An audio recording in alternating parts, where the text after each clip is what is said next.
যে মানুষটি ২.৫ মাস আগেও হুইল চেয়ারে চড়ে অসুস্থ শরীরে আদালতে এসেছিলেন বন্দি স্ত্রীকে একবার দেখতে, আজ সেই মানুষটি চিরনিশ্চল। তৌফিক নেওয়াজ সেদিন এসেছিলেন দীপুমনির কাছে, আজ দীপুমনি এসেছেন তার কাছে শেষবারের মতো।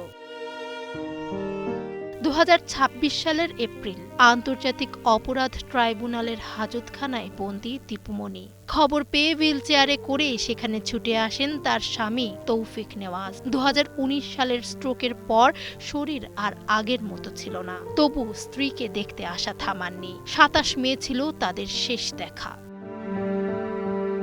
১৮ আগস্ট রাতে ঢাকার একটি হাসপাতালে মারা যান তৌফিক নেওয়াজ। বয়স হয়েছিল ৭৬ বছর। সুপ্রিম কোর্টের জ্যেষ্ঠ আইনজীবী, অক্সফোর্ড পড়ুয়া ও সঙ্গীতপ্রেমী এই মানুষটির কাছে দীপুমনির সবচেয়ে বড় পরিচয় ছিল তিনি তার জীবনসঙ্গী।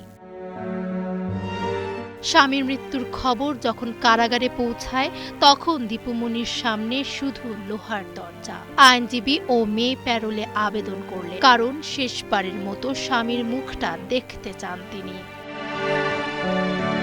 অবশেষে ১২ ঘন্টার জন্য কারাগার থেকে বের হওয়ার অনুমতি পেলেন দীপুমনি। সামনেই সাদা কাফনে শুয়ে আছেন তৌফিক, এক দৃষ্টিতে তাকিয়ে আছেন তিনি। মনে পড়ছে হয়তো সেই শেষ দেখার দিনটি, যেদিন অসুস্থ শরীর নিয়ে হুইল চেয়ারে করে তৌফিক এসেছিলেন তার কাছে।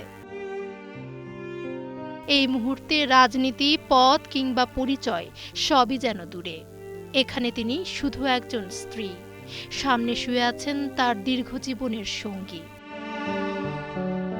শেষ বিদায়ের জন্য সবসময় কথা লাগে না, একটি শেষ স্পর্শ, একটি দীর্ঘ দৃষ্টি। কখনো কখনো এতেই বলা হয়ে যায় অনেক না বলা কথা।